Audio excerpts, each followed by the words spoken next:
Hi everyone, welcome to the second episode of the Nutrient Network podcast, brought to you by MedWorld Society and Serve to Sustain Society. I'm Julia.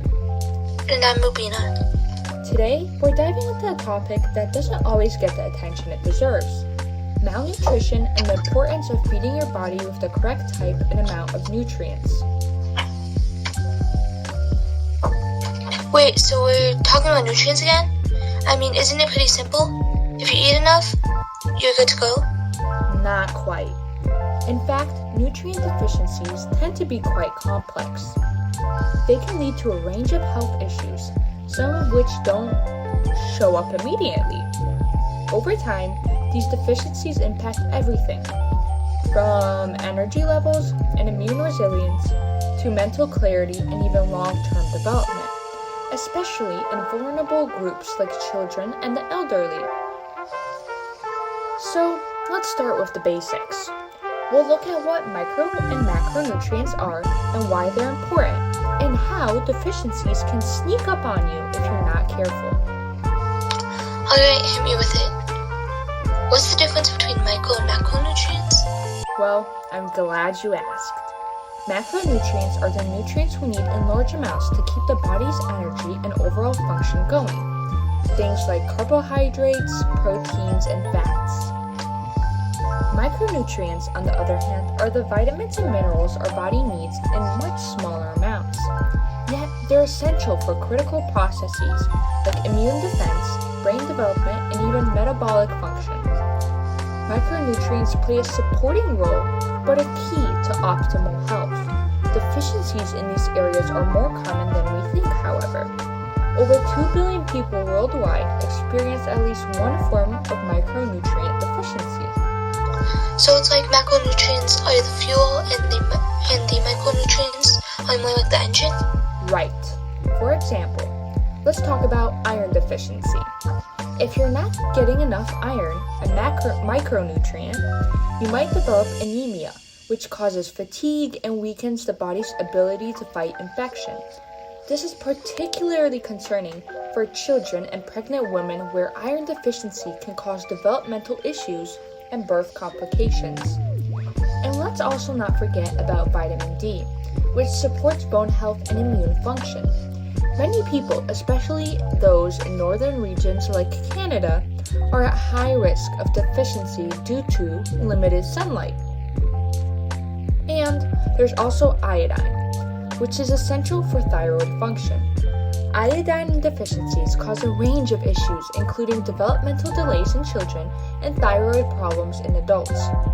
Vitamin A is another crucial one. Its deficiency is a leading cause of preventable blindness in children and contributes to a weakened immune system, particularly in areas facing high rates of infectious disease. Well, okay, I get it now. Micronutrients may be small, but they're definitely mighty. Exactly. Now, let's circle back to macronutrients. Carbohydrates are a primary energy source. If you're not getting enough, you might feel low on energy, experience headaches, or struggle to concentrate. But it's also more than just energy. Carbs play a major role in gut health by providing fiber, which supports digestion. And for protein, without enough of it, you may notice muscle weakness, reduced immunity, and poor wound healing. Protein is essential not just for muscle growth, but for producing enzymes and hormones.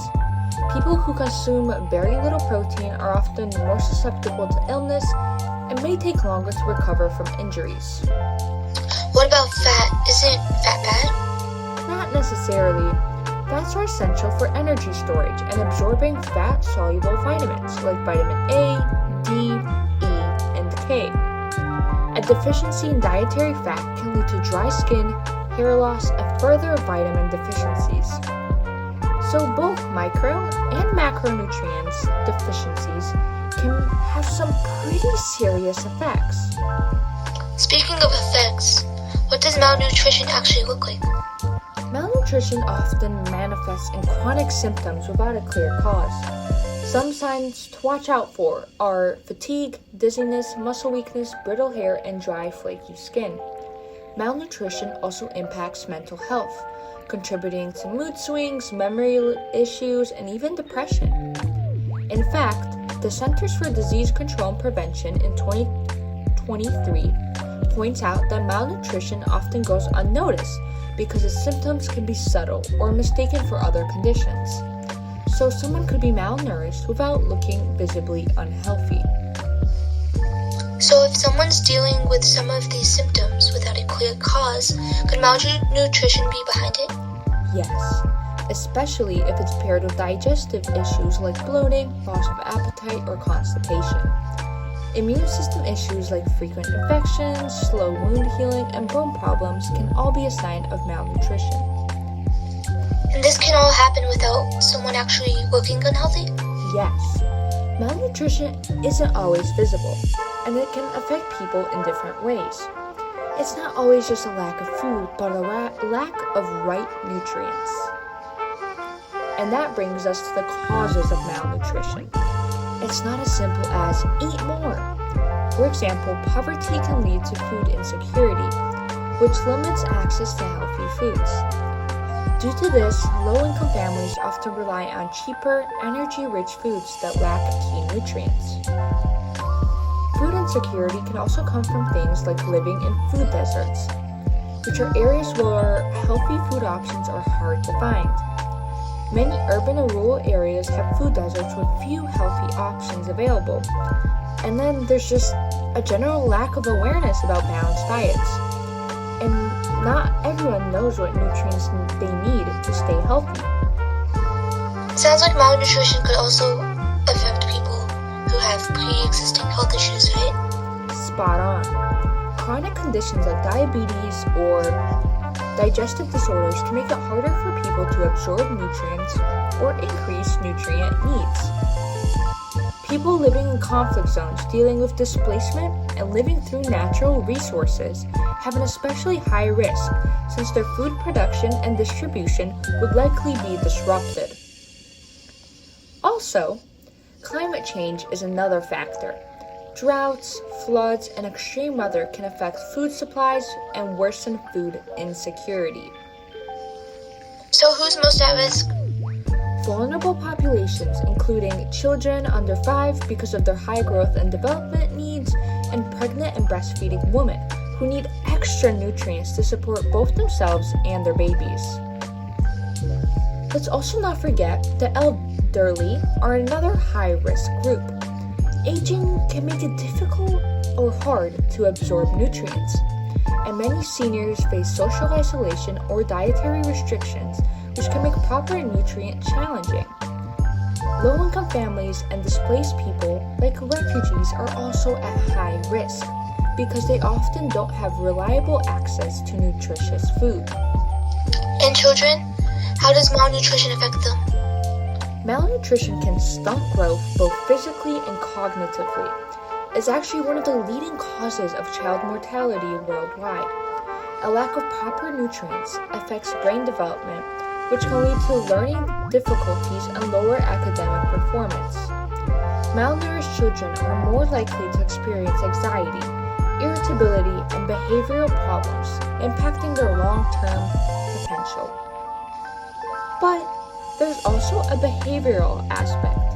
Malnourished children might experience anxiety, irritability, among other behavioral problems. So the impact on children is both immediate and long-term. Wow, that's a lot. What about adults and the elderly?